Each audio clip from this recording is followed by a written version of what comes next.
away from for you. It's not for going to be for someone else.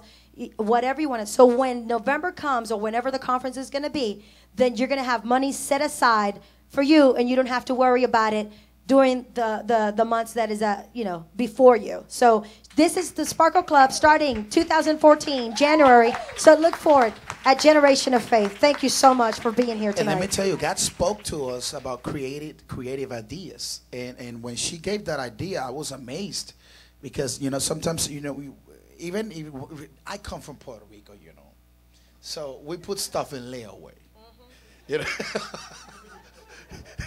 We put stuff in layaway. I remember when I was a kid, my mom would put something in layaway, and she would add money if I was behaving. And it was on my side if I would get the gift, with good behavior and stuff. But we're not gonna do it like that with women here. We're just gonna have the Sparkle Club here. We're excited. We're gonna help every woman, and I encourage people that if they go over the limit of whatever the conference is, the cost of the conference is going to be, to help other women, to sponsor someone. If this was a blessing for you, sponsor someone. So I'm just so excited. We're going to have another man now among all these women. He's going to be with us. And I want you to put your hands together for Mr. David O'Malley.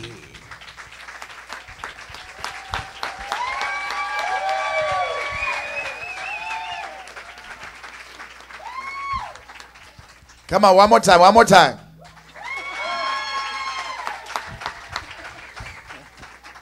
I think David got ministered more than every other women out there. It is true. Every preacher that came and started to preach had to give David almost the four preachers on actually, I think I'm the only one that didn't give you a word. Actually, on Saturday, the other three just gave you and it was a business word. Let us hear about that. Tell me, David, your experience. How do you feel? How do you feel being a part of not only of Generation of Faith, Royal Generation Ministries, but also about being a part of this women's conference and be able to worship with one voice? Your experience. Tell me about it. Well, I would say just the church as a whole, to be a part of it, it's such a blessing. I'm very drawn to the Hispanic community. The food is amazing. I just want to say that. Mayo ketchup is always necessary. But I apart from that, there's such a, I think a lot of the culture, they're so welcoming. They're very family oriented.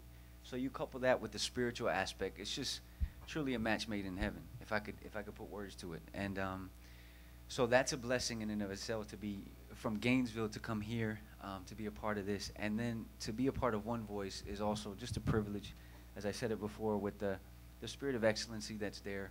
I have such a passion to worship God, and to be around like-minded people who have that same passion, and you can see it every time they just open their mouth and have a song of the Lord. It does my heart well. The experience, it's just a lot of good things. I truly feel like I'm in my promised land. Awesome. There's milk and honey all over the place. That's great. That is awesome. So, but the conference, amazing. I came into it open-minded, which I do a lot of things. I think when we're very narrow-minded or just kind of dwelling on past issues and bringing that to the present or even the future, it limits God. And so I never try to do that in any way. I fall short like everyone else, but I always try to keep that open mind, because God's always speaking. And so I came there just in expectancy, and like Mom was saying, that it was just one thing after another. It was like a word that was created to be a building. Yes. And there was a foundation, and there was the first and the second story, the third story, and it just built. I think by the end of the night, they actually told you what type of business. Yes. I was like, you're going to have a business, and then you're going to have a business and money. And now, you're going to have a business and money, and this is what you're going to do. And I'm like, okay. Yeah. You know, that's a great prophetic word. You started the morning not knowing what you're going to do in life, and at the end of the night, True. he has a gym. He has Computers. like vitamins and computers. I'm like, that's A program to lose weight. Let me tell you, God blessed you. Yes, ma'am. Yeah. And let me ask you this, because I know you share a little bit of your testimony with me, but God started to move like in days. Yes.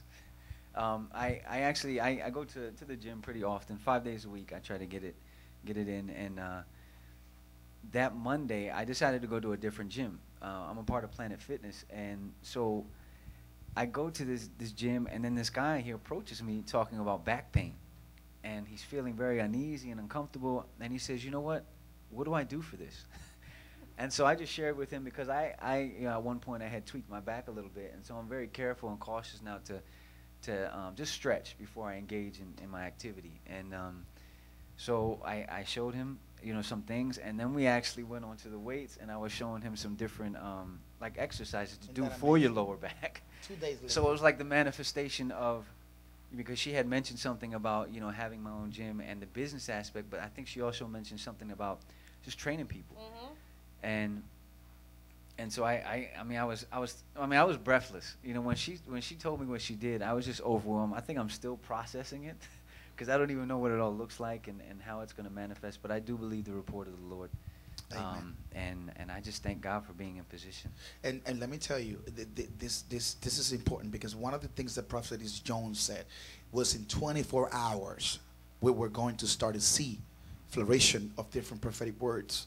And as you were telling me the testimony, these same people want to meet with you, and they want to, you know, they want your services or something. So God is already started to move in your favor. It is. That is awesome. It's amazing. If I can, like, just explain it, like, you know how Moses, he has his burning bush experience. Isaiah sees the Lord high and lifted up. And I think the Women's Conference, definitely for me, and I can speak on the behalf of others, but it's those encounters with God that are life-changing, you know. And I thank God that he's, like you said, so personal, and he personalizes our relationship, that he says, you know what, regardless of everything that's going on, I'm going to have a specific encounter for you, and just begin to show you more of what's to unfold. That's just so awesome. The awesome thing is that even in the Women's Conference, men get blessed. Amen. Thank you so much for being here tonight. Thank you. Come on, put your hands together for David O'Malley.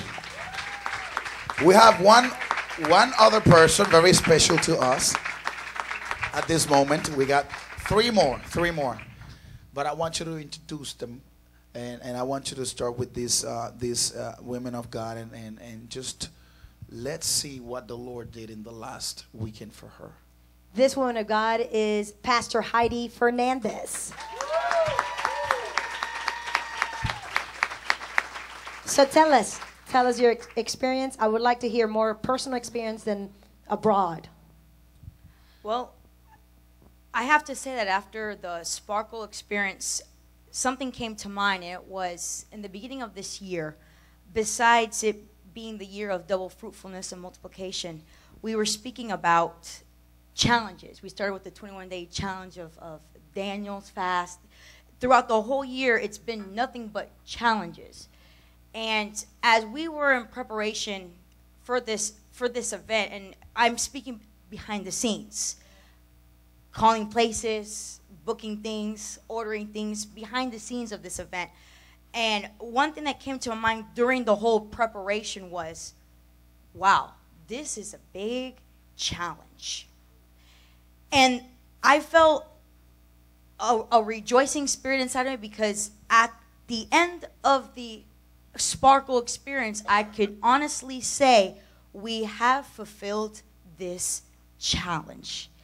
Even though a lot of people didn't think we were going to be able to pull it off, because like you said, we were just few, but with just a few, we did so much. And just to see how everything just played out, it was a wonderful feeling, just to know that I was part of it behind the scenes, and it to come out from a blueprint to portraying it live. We can actually say we have fulfilled our challenge of the Sparkle experience. And it's awesome to see not only the blueprint, but it's so awesome just to see it It's just everything was so beautiful. Everything was just put in place. Everything was just handpicked from the Lord.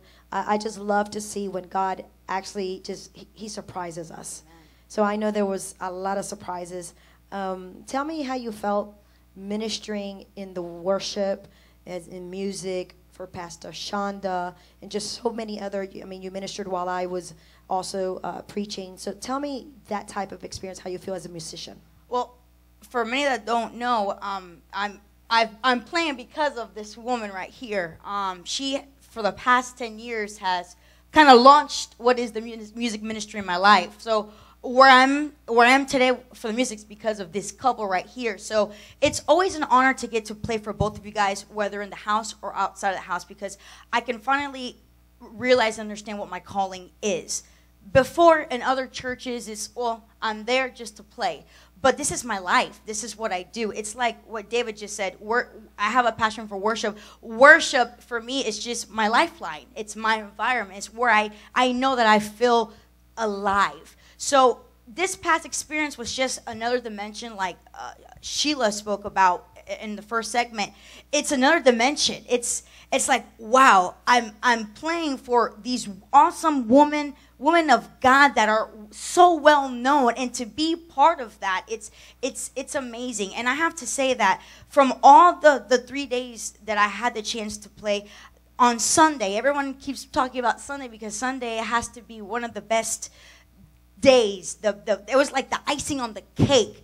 And from this point of view, to see the Apostle Jacqueline minister from what it is to worship, because I believe worship goes hand in hand on what is the word and the prophetic word given to everyone. Yes. I have to say it, and I was in awe. I was in an admiration even more for you, because in other churches, religious churches that we come out of, we see people, okay, we pray for healing, okay, and we move on. Raise your hands. Okay, we move on. But every specific person that she ministered to was a specific word for them at that moment. So during the worship, while the girls were singing, while them were like catching their breath, while we were like, okay, next song. I was in awe, and I was just rejoicing with the person that was getting the word, because I felt like that word was for me. So I was rejoicing for them because she was ministering for every person with such a precise word at that moment. And you guys were tired during the process. I was tired really after the process. So thank you so much for being here, for being the person you are, and for just allowing the Lord to use you in music. Amen. Amen. Thank you so much. Amen. Come on, put your hands together. We have 2 more guests. And I want to introduce now Miss Brandy Graham with us tonight.